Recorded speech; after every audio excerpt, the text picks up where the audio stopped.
Did you see that when DB came back and played for us, that they got mad that our fan base was booing her?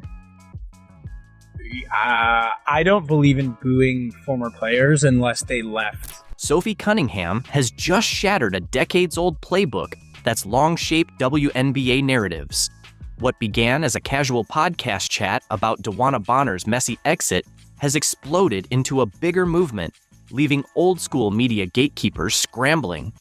She's shown that players like her, Caitlin Clark, and the Indiana Fever can bypass ESPN, The Athletic, and other entrenched outlets, speaking directly to fans and generating more genuine engagement than many seasoned reporters achieve in a year. For an industry built on being the middleman between athletes and the public, it's not just unsettling, it's a threat to their very role. I like DB because DB was one of my vets when I was in Phoenix, and then we gathered here into Indiana, and it was kind of a surprise that she was signed to Indiana anyway. And so we'll take her in a heartbeat. She's a Hall of Famer. She's a hell of a basketball player, can score from anywhere on the court. Before diving into how Sophie exposed cracks in the WNBA's media machine, imagine a league where players control their own narratives, free of bias, anti-Clark spin, or agendas pitting teammates against each other. Sophie's move goes far beyond the Bonner drama. It signals the start of a new era that could completely redefine who shapes the story in women's basketball. I just think, and you know way better than me, but it just feels like people are jealous of this new little wave of. They are, but I just hate that because this is what we've always wanted as a league. So who cares who gets the credit? And if you're smart, you're making money off of them. Yeah. You are literally making money from the viewership. And why bully the person who is not 100% responsible, but has a huge role in growing your sport. Dude, and it literally pisses me off when people are she's not the face of the league. Who would be? What? For years, legacy sports media controlled WNBA coverage, deciding who got airtime and which stories fit the brand. Sophie just proved those walls are flimsy, as one unfiltered podcast exposed the system's fragility and sent major outlets scrambling to secure player partnerships before losing control of the narrative. The numbers made it clear. Her following has soared past 1.6 million on TikTok and 1.1 million on Instagram, surpassing the reach of many so-called insider reporters, all while ESPN downplayed Caitlin Clark's record-breaking performances. I went from I think followers, yeah, 350,000 and maybe 200,000 on TikTok. You had 200,000 on TikTok a month ago? No. I before the fight. Before the fight, and then I had 350 on 100,000 on Instagram. Over the night, or over a day and a half, over 1 million on both. Insane.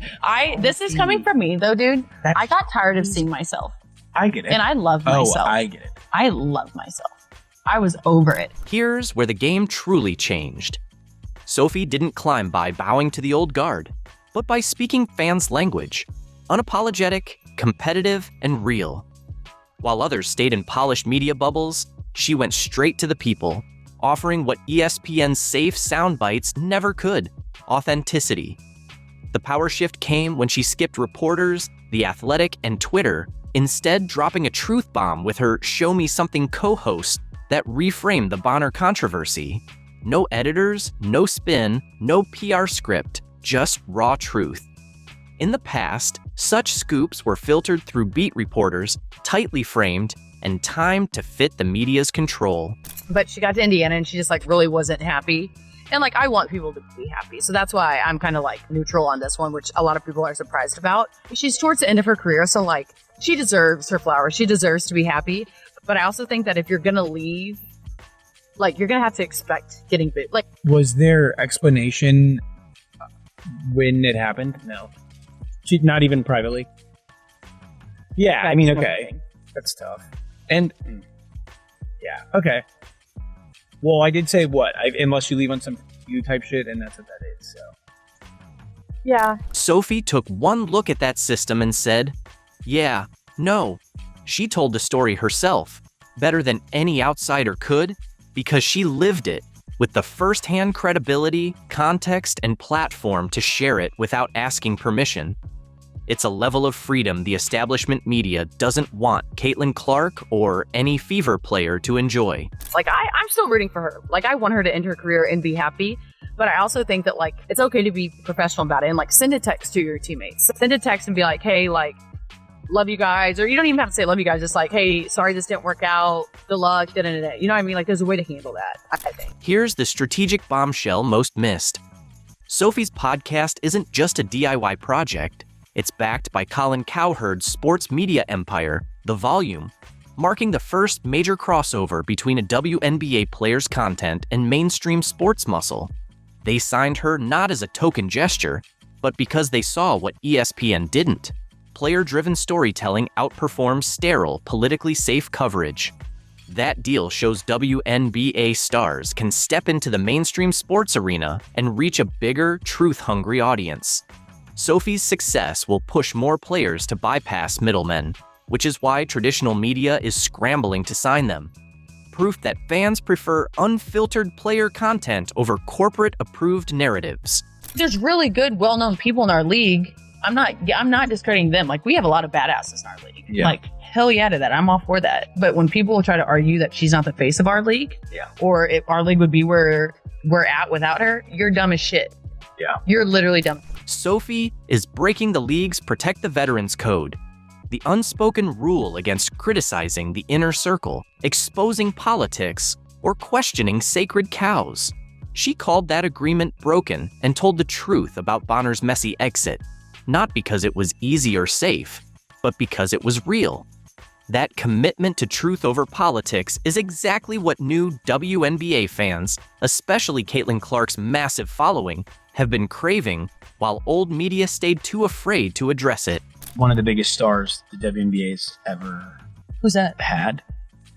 Her name rhymes with Schmaitlin. Hurtland? Yeah. What has that been like? Seeing her not only kind of transform a league, but also just be like, No, is that fair to say? not even just the league, but like The women's sport. basketball as a whole around the world. No, I think it's awesome. I think it's so funny because she's like 22, 23 years old and the whole world is watching her. Sophie Cunningham's fiery defense of Caitlin Clark spoke directly to the fans the old WNBA media machine has been alienating.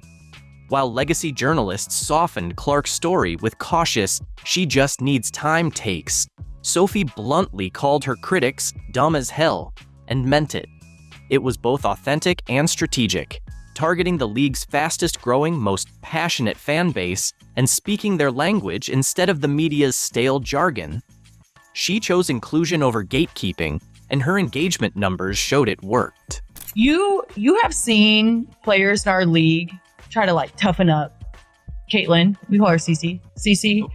For even when I wasn't on her team, like I know the talks that Phoenix had in the locker room of like, no, we're gonna prove her, we're gonna show her what the W really is. You know what I mean? And like I get it to a certain extent, and like every rookie coming into the league, that's how you're gonna treat them. But there's just more. The traditional sports press thrives on players sticking to sanitized, sponsor-friendly quotes.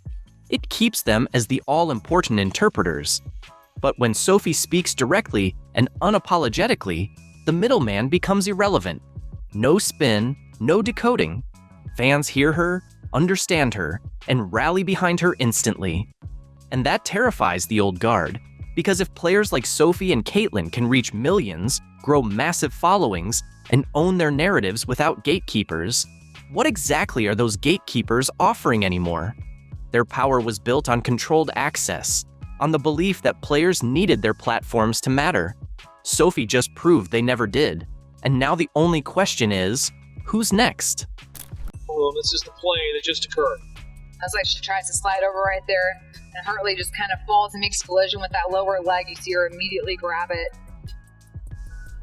She went down hard and was clearly in a lot of pain. Sophie Cunningham crumpled after a brutal knee collision, and outrage erupted.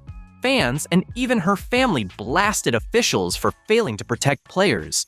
To many, it was another page in a troubling script. Caitlin Clark's groin hit, J.C. Sheldon's eye poke, Marina Mabry's reckless foul. Every battle with the Sun seemed to leave a Fever star battered, and frustration boiled over. Yet, instead of breaking, Indiana roared back. Kelsey Mitchell exploded for a career-high 38. Odyssey Sims answered the call on a hardship deal, and Lexi Hull buried a clutch 3. Against all odds, the Fever clawed to a 99-93 overtime win. The mystery is how they transformed a nightmare first half into a miracle finish. Shot clock down to 6 for the Fever. Turner, up fade. Turner kicks it. Hull three-pointer. Bottom. Indiana, 7 on the shot clock, 25 seconds in regulation. they gotta get to the rim. Charles has to hoist and connects. Wow. The Indiana Fever prove their resiliency. The Fever's problems began before tip-off, with all 3 true point guards sidelined.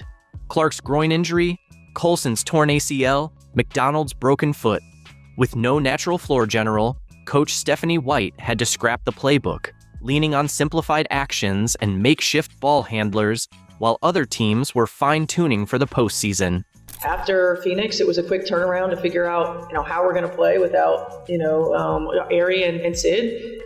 And now we got to figure out how we're going to play without Soph.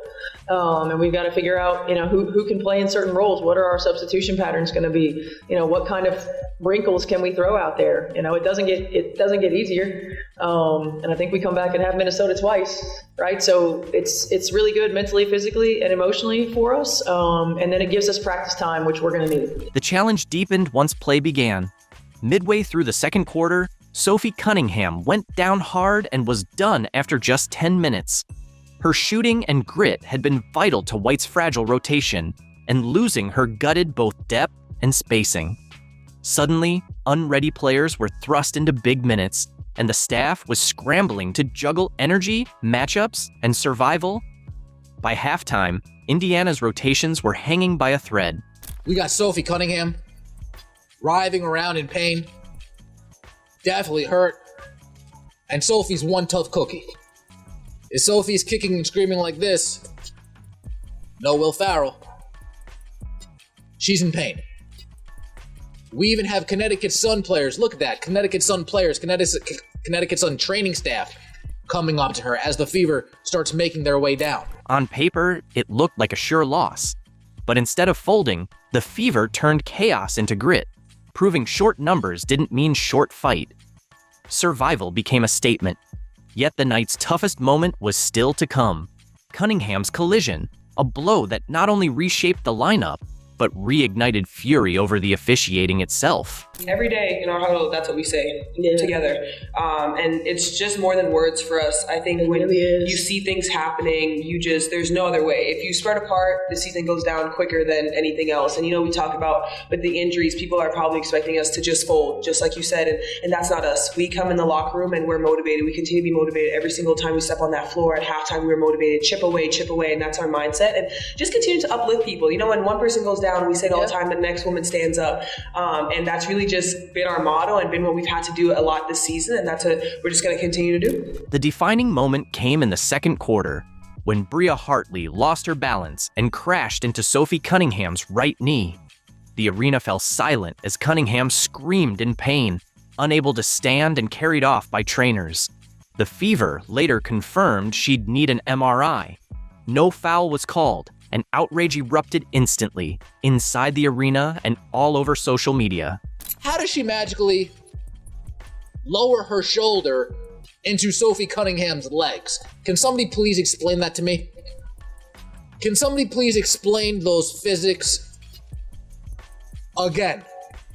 Don't want to hear it, because this is a dirty player. Fans erupted instantly, standing, waving, shouting for a stoppage as Cunningham lay writhing under the basket. The game went on, no whistle, no signal, and fury spread from the stands to her teammates.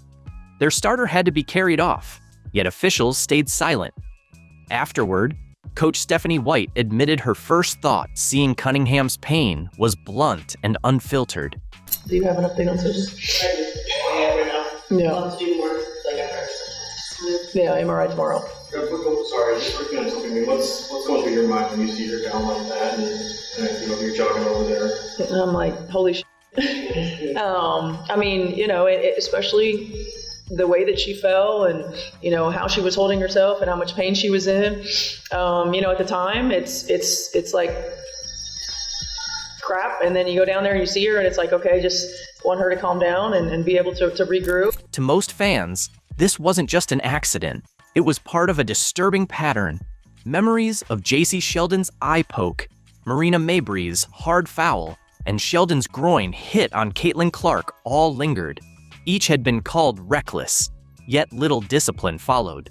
So when Cunningham went down, it didn't feel like bad luck. It felt like another star left exposed in a problem the league refused to confront. Oh, and Cunningham is down. My goodness.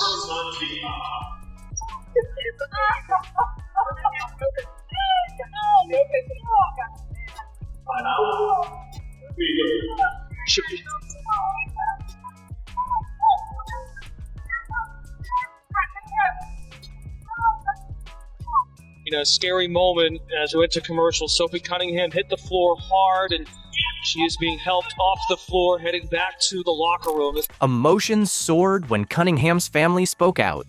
Her sister Lindsay blasted the WNBA, urging them to protect players instead of finding critics of poor officiating, calling it pathetic. Her mother Paula went further in a since-deleted post, labeling Hartley plain mean and out of control. These weren't random fans, they were family, and their words sharpened the sense that players were being left unprotected. Rhea Hartley deserves zero benefit of the doubt. And Sophie Cunningham's family not too happy. I believe this is Mama C. Hartley is a disgruntled player having trouble everywhere she goes. She's plain mean and plays out of control. Looked out of control to me. Maybe you should focus her sister. Maybe you should focus less on finding players for commenting on your poor officiating and more about hiring officials that are capable to call a consistent game and protect your athletes. Pathetic. Praying for you. The only good thing positive surrounding Sophie Cunningham coming out of this game, she looked in good spirits in the locker room. At the core of it all was accountability. Hartley's past on-court clashes had already drawn scrutiny, and her role in this moment only fueled the fire. Social media erupted, some calling her reckless and demanding suspension, others urging the league to rethink officiating standards, intentional or not. When Cunningham went down with no whistle to halt play, frustration spilled over, raw and uncontainable. That moment changed everything.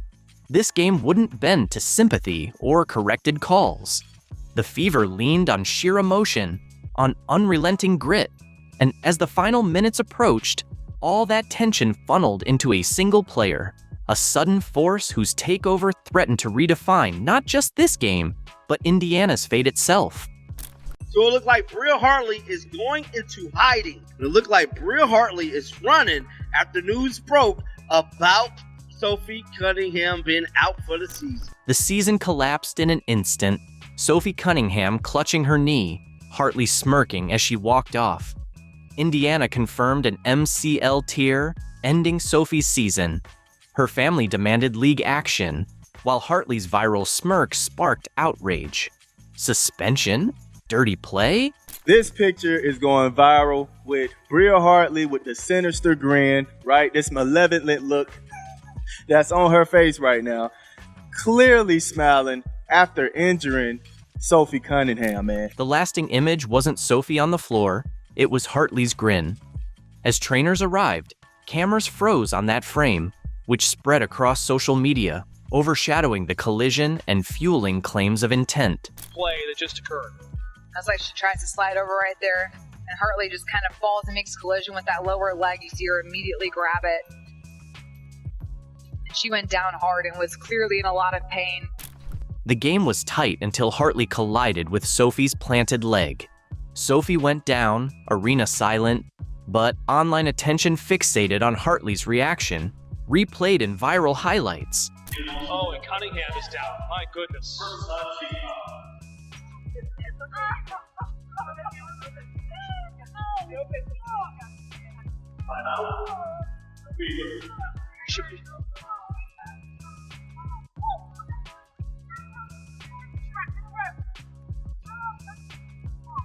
scary moment as we went to commercial. Sophie Cunningham hit the floor hard, and she is being helped off the floor, heading back to the locker room. Context only poured fuel on the fire. Hartley's reputation already trailed her. Ejections for rough play, run-ins that crossed the line, and most notoriously, a hair-pulling clash with Angel Reese. Fans didn't need much convincing to question her intent. Atkins, 7 to shoot. Cardoso rolls, catch. Cardoso over the top, can't get it. Reese fights for the rebound and a foul, and this time gets a little chippy and a shove on Nelson Adota. And listen, this arena typically we'll see some ringside fights. So, when that smirk flashed on camera moments after Sophie's injury, Hartley's past clashes came rushing back. Fans saw not an accident, but a pattern, even without any official word on intent. So Mike put this up about an hour ago. He said to all of those defending Bria Hartley, look at what she liked on Instagram. Emo, she's the dirtiest player in the league and should be kicked out. Most recently, Sophie Cunningham has been hurt with the knee tear and is out for the season. Look at this. Look at this. Now, Bria is the definition of consistency. Now, this is her liking this. This is her liking this post. Y'all see that? Breezy, 1414, and others. Bria is the definition. She's liking this post. Look at this. Death taxes and Bria Hartley always being at the scene of the crime. Now, that's her choke slamming Angel Reese. The injury changed everything. This wasn't a scare Sophie could shake off. Tests confirmed an MCL tear, ending her season. What might have been brushed off as routine contact instantly became a flashpoint for bigger questions about safety and accountability. Sophie Cunningham, let's be clear here. Sophie Cunningham was targeted. Let's be very, very clear here. But Sophie Cunningham was flat out targeted by a dirty player. Before the league acted, Sophie's family spoke out. Lindsay's post on X criticized weak officiating and lack of protection, voicing frustrations players and fans had felt all season. Maybe you should focus her sister. Maybe you should focus less on fining players for commenting on your poor officiating and more about hiring officials that are capable to call a consistent game and protect your athletes. Pathetic. Praying for you. The only good thing positive surrounding Sophie Cunningham coming out of this game, she looked in good spirits in the locker room. Lindsay's words stung, recalling Sophie's earlier fine for criticizing officiating. The post highlighted the double standard, players punished for speaking out, yet dangerous contact went unchecked, exposing the gap between the league's promises and reality. Bria Hartley deserves zero benefit of the doubt. And Sophie Cunningham's family not too happy. I believe this is Mama C. Hartley is a disgruntled player having trouble everywhere she goes. She's playing mean and plays out of control. Looked out of control to me. Their mother, Paula Cunningham, called Hartley disgruntled and plain mean before deleting the post. Coming from Sophie's family, it hit harder than any fan outrage.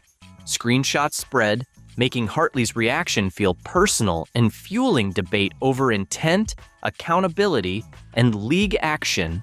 Indiana Fever fans wake up pissed off today. Pissed off. Not only are we getting assaulted, but they're smiling about it. This is the 6th time they smiled, laughed, and cheered on our Indiana Fever players getting assaulted, getting injured. And it pisses me off. Refereeing faced criticism too, not just for the collision, but for the delayed whistle. That night highlighted ongoing complaints about inconsistent officiating, with the Cunningham family's words underscoring the real risks players faced. Making all kind of excuses to say that Bria Hartley is not a dirty player. Let me tell y'all something, man. Come on in here. Come on in here, man. Let me tell y'all something. If it quacks like a duck, walks like a duck, eats like a duck, it's a duck, man. Come on, man. She is the dirtiest player in the WNBA right now, winning the trophy. All right? Winning the trophy for it. Don't sit here and try to tell me Bria Hartley is not a dirty player. As the uproar grew, eyes turned to the top. Commissioner Kathy Engelbert and the league office faced calls for clearer protections and accountability. Media framed it as a broader debate on safety and leadership. Meanwhile, Indiana still had to finish the game, a stark reminder of how a season can pivot in one night, not just from loss, but from the resilience that followed. I'm so proud of you. I'm proud of you too. I'm so proud of you guys. I know that sometimes it sounds like just a word when we talk about being resilient, but it's not, man. It's how we live. It's how y'all live, and it's a tribute to you. It's a tribute to your connectedness, your togetherness, your toughness, your mindset. You never give up gritty attitudes. Like, that's what it takes. That's what it takes. And Indiana's night didn't just continue, it transformed. With Sophie out and Caitlin Clark sidelined, the Fever seemed doomed. Yet they battled back, turning a thin bench into a record-breaking comeback that stunned the league and left the arena unforgettable. we will never be counted out, because that is worth gold. That is worth gold. Kels, goddamn baby. Put us on your back. Oh, big time. At halftime, Indiana trailed by 21. Offense stalled, defense lagging, and broadcasters called a blowout. In the huddle, the team regrouped.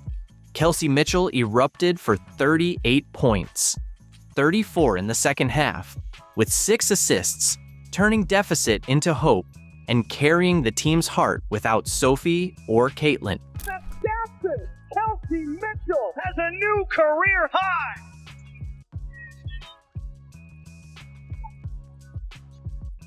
Backdoor Mitchell bouncing in the paint for 2.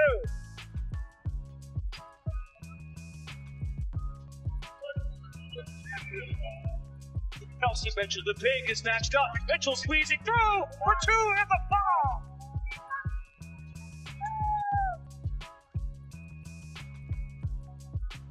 Fouls on the other end. It's Mitchell launching it and connecting. The surge wasn't Mitchell alone. Odyssey Sims steadied the floor, limiting turnovers, controlling the pace, and ensuring each possession counted. She kept the team grounded when frustration threatened to take over. Mabry knifes off the screen. Charles is doubled. And Indiana looks like they're in a zone right now. Kick out and stolen by Mitchell. Explodes 2-on-1. Sims elevates for 2 and a foul. Bug with their point guards. This is where you have Odyssey Sims coming in. Kelsey Mitchell making a great heads-up play here, but Odyssey Sims has done a great job early on coming in. Alongside them, Aaliyah Boston dominated inside, posting a double-double that anchored Indiana. Her rebounds and interior defense stifled second chances, giving Mitchell's scoring runs real impact. Boston backs down Hartley. Aaliyah Boston, excellent post position. Picks up the dribble. Shot clock winding down to 7. Mabry, lob pass. Charles catches. No foul call. That's a huge no call. Looks for cutters. Charles the defense. Back on to Boston. Tina Charles. Backdoor Mitchell bouncing in the paint for 2. 30 points for Mitchell. That's the 4th on Charles. Can't get caught ball watching right there. Great recognition by Boston as Mitchell makes that backdoor cut. In the second half, the crowd roared as loose balls favored Indiana and defense tightened. By the 4th, the team ran on adrenaline and precision. A 99-93 win erased a 21-point deficit and set the franchise record for the largest comeback. Shot clock down to 6 for the Fever. Turner, up fade. Turner kicks it. Hole three-pointer. Bottom! Indiana just... The win was one story, but off the court, Hartley grabbed headlines. After her viral smirk, her social media disappeared, fueling speculation. Quitting?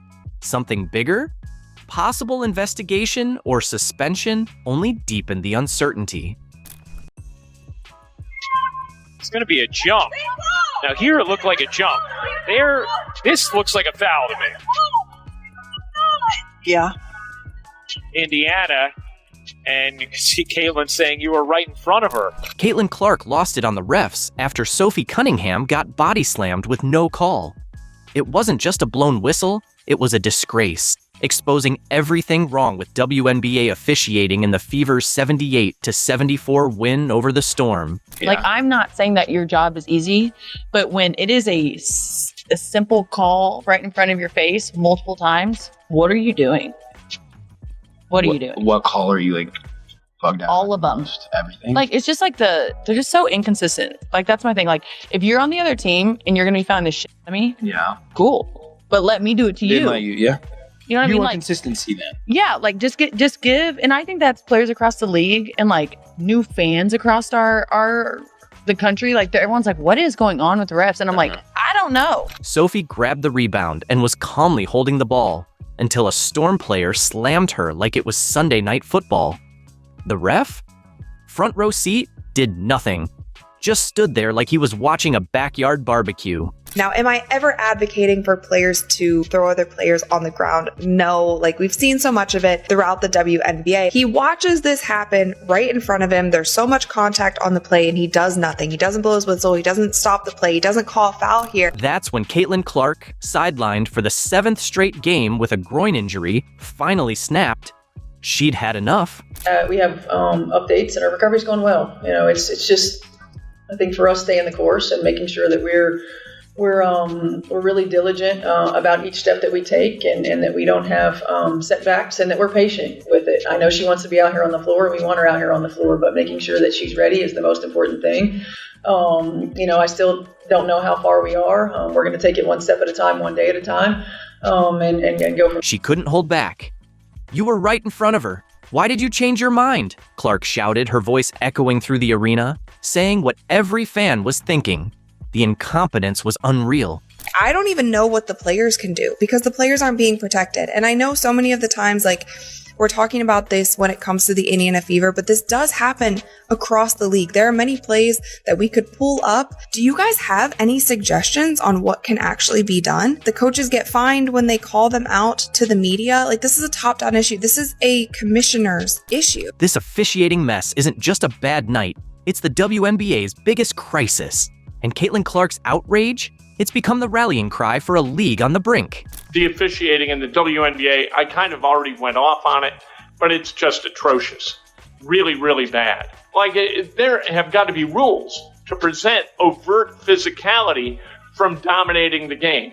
And that's what we've got. We've got it in the NBA, we've got it in the WNBA. Nobody wants to call a bunch of fouls, but these officials don't know what a foul is and a foul isn't. They can't even tell when a ball goes out of bounds. Like, you've got 2 million plus people watching some of these games.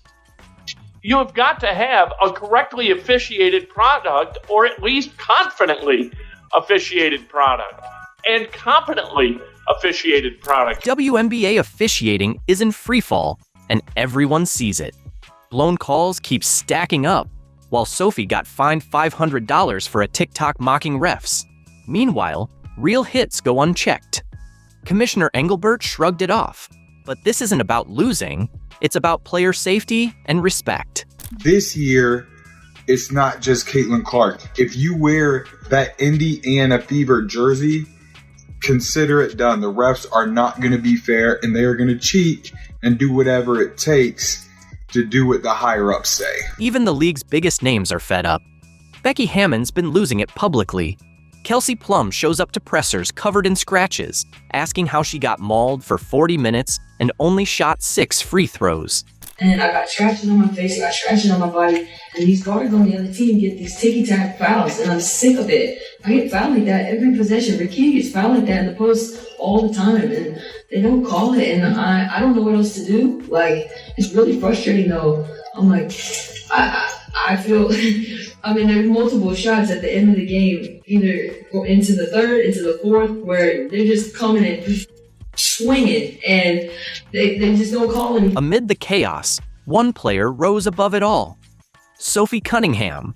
She delivered another clutch performance, proving she's the Fever's go-to star with Caitlin Clark still sidelined. Gabby Williams storms inside, can't finish it. Follows it up into the arms of Bibby, just signed for the rest of the season by Indiana. Been a perfect fit at the stretch four. Cunningham connects on a three. And just look at her frame, 6'6" and super long.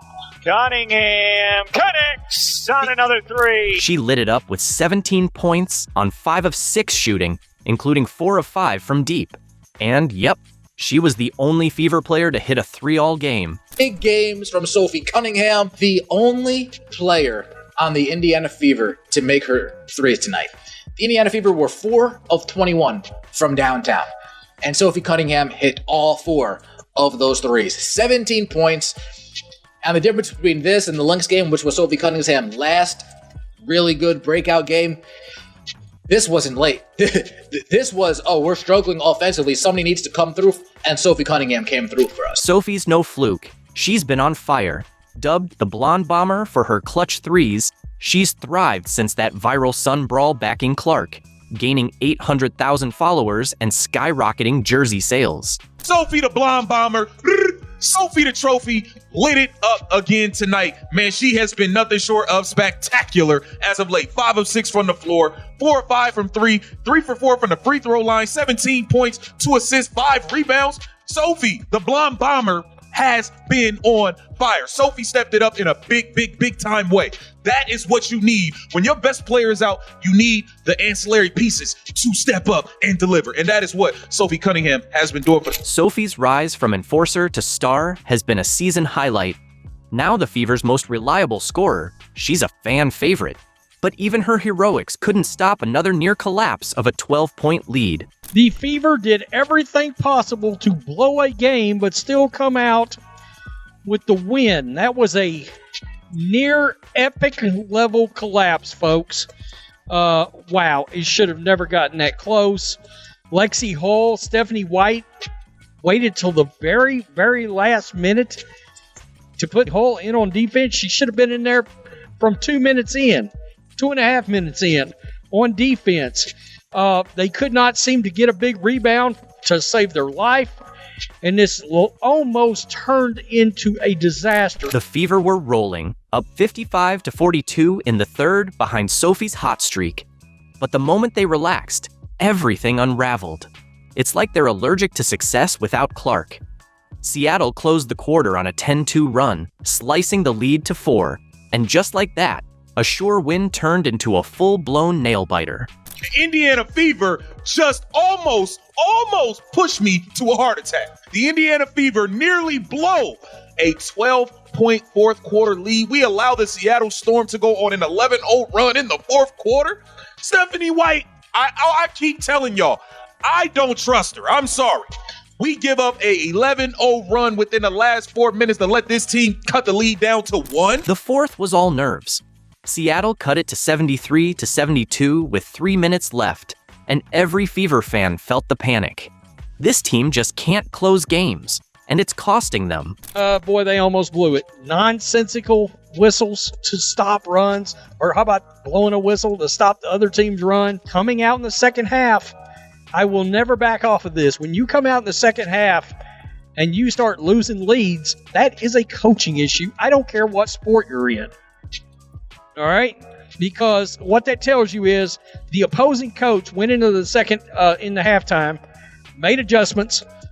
The other team comes out, and they start figuring it out. Well, it's up to your coach. It's up to your coach to make adjustments against that adjustment. The Fever seem to forget how to play once the fourth starts. Kelsey Mitchell had a brutal night. 3 for 16, 0 for 8 from 3, like playing piano with oven mitts. Luckily, Aaliyah Boston stepped up big. She dropped 16 points, 12 boards, and a clutch 9-point run that saved the game. Kelsey Mitchell could not get it going today, and I told y'all, she is a roller coaster. You gotta remember, she went off versus the Sky, then she was, 8 for 24, then she had a good game, then she was down again, then last game she was up, this game she's down again at 3 of 16. This is Kelsey Mitchell. She's a roller coaster. She's a roller coaster. She gave you 9 points on 3 of 16, shooting 0 of 8 from 3. Here's Boston. Boston, good look inside. Howard lays it in. Nobody in the league at 6'4" or taller, averages more assists than Aaliyah Boston. Well, what happens off a deflection from a defensive player if it hits the rim? Shot clock still would reset. It doesn't have to be a shot. As Howard somehow spins that in, post the foul. Boston's resurgence came right on time. After struggling without Clark, she's finally back to form, dominating the paint, locking in on defense, and giving the Fever hope. With Sophie handling the scoring, Boston's aggression has become one of the few bright spots in a chaotic season. I mean, AB's been huge for us. She's really been the key. She came into this league predominantly playing on the low block, getting a lot of post touches when she was in college and her rookie year. And then, last year, her first year with Caitlin, playing a lot in the two-man. And then this year, we're asking her to be a facilitator as well. A hub for us on the offensive end of the floor while being more versatile on the defensive end than she probably has ever been. And she's just continued to step up to the challenge and grow and be better. She's really the rock of our team. Veteran leadership has kept Indiana afloat, and Natasha Howard's been key. She dropped 21 points and became the team's steady anchor amid the chaos. Smart finishes, high IQ, zero ego, just consistent pro-level execution. In a league full of spotlight chasers, Howard's discipline is a rare and needed presence. Players looking like they need a breather. Yes. Cunningham lays it in, going backdoor on Diggins. Well, what happens off a deflection from a defensive player if it hits the rim? Shot clock still would reset. It doesn't have to be a shot. As Howard somehow spins that in, post the foul. You see her cutting through the lane. Skylar Diggins is inside, so she's the one left to take the Howard cut. What a tough shot by Natasha Howard. The Storm had every chance to steal this one, but when it mattered, they crumbled.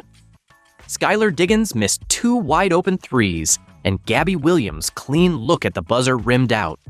Now 16-13, Seattle's dropped 3 of 4 at home, and with the playoff race tightening, they're running out of time and answers for their late-game collapses. I'm really proud of you guys. There were so many ways in a close game and in game situation where we grew today that were huge for us, y'all, that will pay dividends. So great job. I'm proud of you guys. Everybody contributed. Everybody came in and gave us a lift. Kels, I know it was a tough shooting day, but the way you facilitated and that one big jumper that you made, right, we dug in and got stops when we needed to. I mean, big time win, y'all. Big time win. This was a huge win for Indiana. Now 17th to 12th and 5th in the standings, they own tiebreakers over both Seattle and Vegas, key for the playoff push. Even more impressive? They've won 5 straight without Caitlin Clark and sit 9-7 without her overall. But her return remains a mystery. She showed up in game gear, but didn't play, fueling speculation. With tough matchups ahead and playoff spots on the line, every game and every unanswered question matters. Sophie Cunningham owned J.C. Sheldon from the same game that Marina Mabrey did the massive body slam into Caitlin Clark on. She still owns J.C. She still owns J.C. Sheldon. And what's great is she's got a great sense of humor about it, and she's not shy about it. I mean, what are they going to do? Sophie Cunningham turned the WNBA into her personal mic drop show, aimed straight at J.C. Sheldon, the one who got grabby with Caitlin Clark. She didn't whisper. She performed it, gifted it, and signed it. This is kind of crazy. This one is kind of crazy. When you get Sophie Cunningham to sign a J.C. Sheldon rookie card with property of, that is crazy. That is crazy. Property of Sophie Cunningham. Here's the reality. When your teammate is Caitlin Clark, a sellout machine, ratings cheat code, and magnet for cheap shots, you either protect her or become background decor. Sophie Cunningham chose door 1 and slammed it shut. This goes back to that circus game where Marina Mabrey went full NFL and trucked Clark after the whistle. But even before Mabrey's audition, J.C. Sheldon tested the limits and had Fever fans wishing the WNBA came with a penalty box. Third quarter we go. They're trailing by 10. Keep an eye on her and J.C. Sheldon. Clark trying to back her down. Sheldon, that was Clark, hitting her in the face. Clark is upset about that. Then everybody's upset about that. Marina Mabry comes in. She decks Clark, tempers flaring on both sides. Sheldon, already building a rep for accidental bumps on Clark, added another. Sophie didn't file a complaint. She put it on her to-do list. Later, Cunningham sent a clean shoulder blade reminder: mess with Caitlin, pay interest. Not dirty, not reckless, just basketball for we saw that, don't. And Sophie? She kept that same energy long after the buzzer. Sophie commits a hard foul on JC Sheldon. Again, as JC Sheldon is going up for a layup, Sophie bear hugs her and takes her to the ground. What I will say is Sophie did not grab her and throw her to the ground. She didn't body slam her. She didn't do anything, in my personal opinion. Maybe I'm biased here, but I'm going to give you guys my straight up honest opinion on this. She bear hugged her, took her to the ground. Yes, it was intentional. Fast forward to a Fever fan event. Sophie signing programs, taking pics, chatting with the diehards who show up early and leave voiceless. Then a fan slides her a JC Sheldon rookie card, not for just a name or heart, but a stamp, a statement, something that screams what the whole arena was already thinking. See,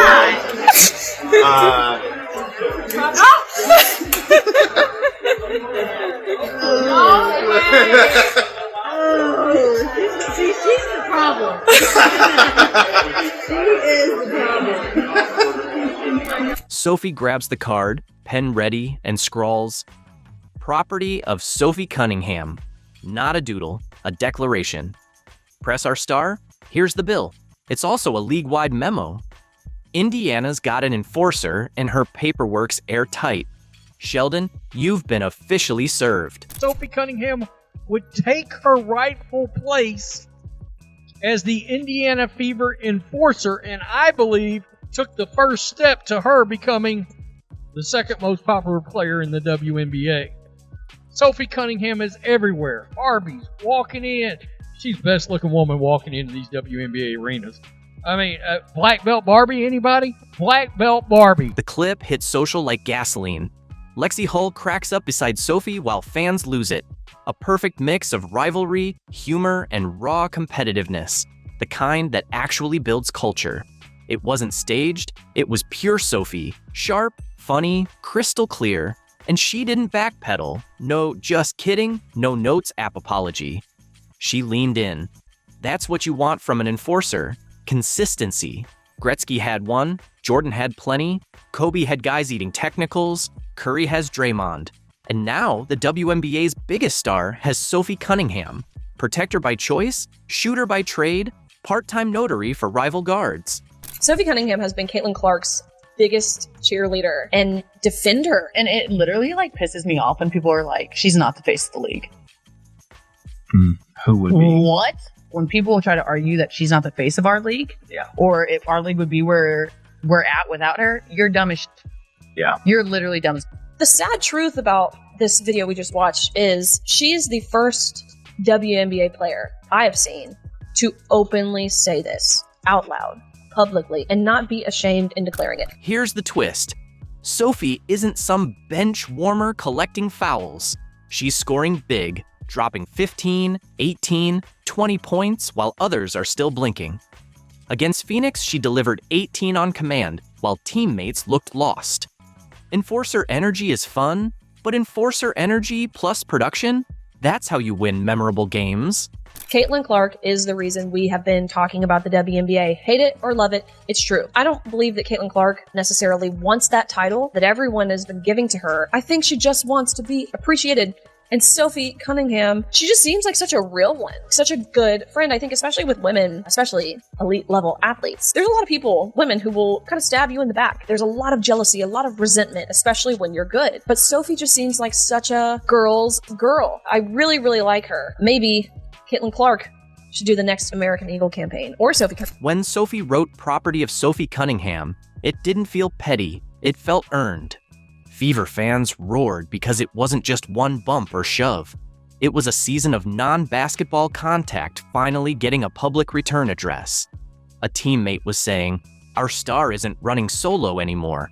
and saying it with ink, not emojis. And what do you guys think? Do you guys think this means anything?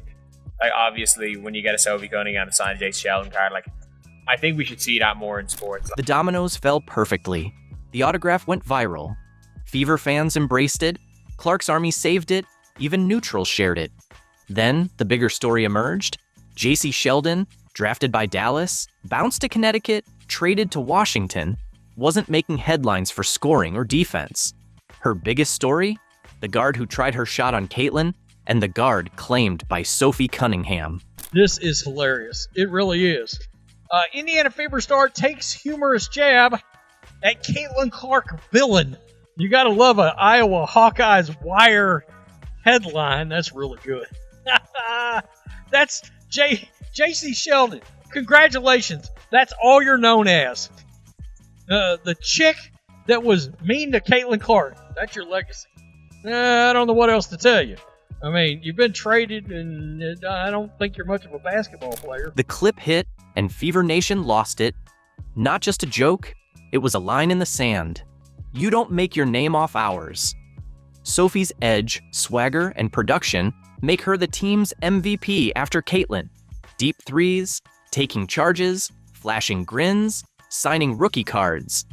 And somehow, you get the feeling this is only the beginning. Just what does it mean to come back here and be able to play Earth Assassin opponents? Yeah, AZ was good to me, but I'm way happier where I'm at now. It was good to see people. It was fun to play in front of some fans. But for me, I'm way happier in Indiana. The Indiana Fever's road trip ended with a 95-60 beatdown, 2 fresh injuries, and DeWanna Bonner trash talking. But Sophie Cunningham stole the spotlight on the court and in her podcast, dropping truth bombs about how Bonner really quit. You'll never hear professional courtesy the same way again. That had to have been one of, if not the most embarrassing loss of the season for the Indiana Fever so far. We lost to the Atlanta Dream earlier in the season, 77-58. We lost to the Valkyrie earlier in the season, 80-61. And tonight, against the Phoenix Mercury, we lose 95-60. You knew it was bad when the Fever couldn't hit water falling out of a boat. Bricks, stolen passes, and Phoenix running away before halftime popcorn was gone. Indiana shot 34.3%, clanked 23 of 33s, and gift-wrapped 42 turnover points for Phoenix. That's not basketball. That's charity work. Does this team practice? What I saw tonight looked like what I saw a month ago. Looked what I saw 3 weeks ago. Absolutely no offensive game plan. I thought this motion offense is when it's nobody's night in and night out. Everybody's allowed to have a night.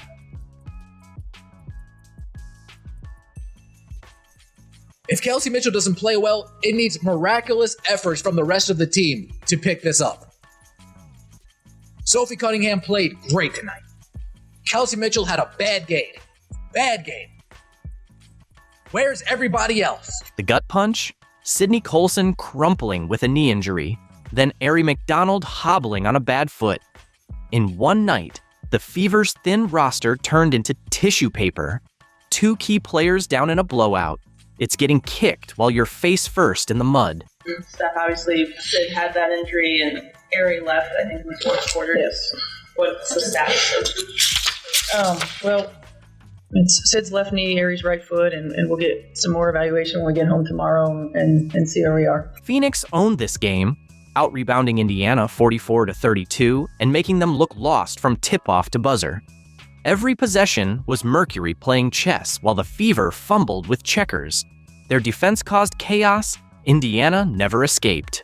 Sophie Cunningham making her return to Phoenix, and it seems as if nobody on our team other than Sophie Cunningham felt any type of emotional connection to this game. DeWanna Bonner just got done doing your team absolutely dirty. You guys escape with a victory when they come to Indiana, and you wipe your hands of it like it's all over and finished with. No, it goes both ways. You don't think we want to beat her on her home court? You don't think we want to get a W for Sophie Cunningham, making her return to the team that she spent her whole entire career with up until this point? Sophie Cunningham was the lone Fever warrior, scoring 18 on sharp shooting while her teammates searched for a pulse. She fought to keep the blowout from getting uglier, but one player can't beat an entire squad. Savely, top shot. Wasn't square, and here comes Indiana. Cunningham, another three. Oh my goodness, Sophie Cunningham! This game meant just as much to Sophie Cunningham as it did to the Indiana Fever when DeWanna Bonner made her return. The only difference is nobody on the Indiana Fever had Sophie Cunningham's back this time around. Sophie Cunningham was the only player trying hard. The only player giving effort, play in and play out. The only player getting into it with Alyssa Thomas, getting into it with DeWanna Bonner, getting into it with Kalia Copper, while everybody else just mailed it in. This game was embarrassing, folks. The arena was a funeral for Fever fans. Frustration in the stands, while Phoenix celebrated like it was Game 7. This wasn't bad luck. It was a full system meltdown exposing Indiana's paper-thin depth. Then came the post-game fireworks. DeWanna Bonner, fresh off 23 points, roasted her former team and bragged like she just scaled Everest. Do you see that? DeWanna Bonner hit her first 3-point shot in about 6 months and runs down the floor after losing her starting spot to Lexi Hull. Runs down the floor and calls Lexi Hull a bomb to her face. DeWanna Bonner is out here calling Lexi Hull a bomb to her face. Here's the real story. Bonner spent 40 minutes picking fights with Lexi Hull, mean-mugging after buckets, and getting chippy with Sophie Cunningham. This wasn't just basketball, it was a one-woman humiliation tour. You know, it was... Yeah, I don't know, emotions are kind of high. Honestly, it's just been a journey to get back to just being happy playing basketball again. I'm just the joy, trying to find that for a minute. Basketball was kind of like off the radar for me a little bit. I didn't know if I loved it anymore. Like, had a long conversation with Alyssa, so just to feel that again, feel that energy, feel this from that building was just amazing. And I feel like it was a game that I needed to, remind me, like, I love this. Coach Nate Tibbetts gushed about Bonner's fire, making it sound like she'd been storing up energy just to torch Indiana. Phoenix played like it was personal, not professional, and Bonner was the ringleader, pairing every bucket with a stare down and every stop with trash talk aimed at the Fever bench. Look at Bonner. And Cunningham's kind of got that innocent who me grin going, and nobody's buying it.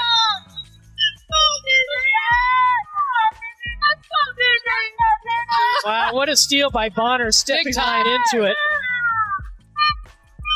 And Sophie knows that doesn't want to create anything more. A little holding on. You think this is becoming a rivalry?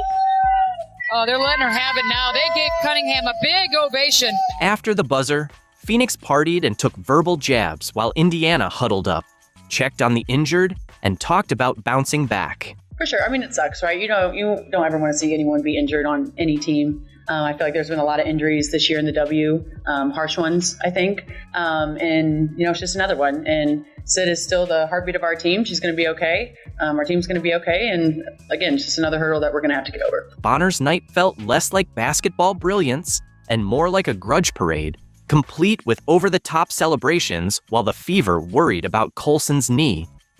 In the locker rooms, Indiana spoke of unity. Phoenix danced on the win.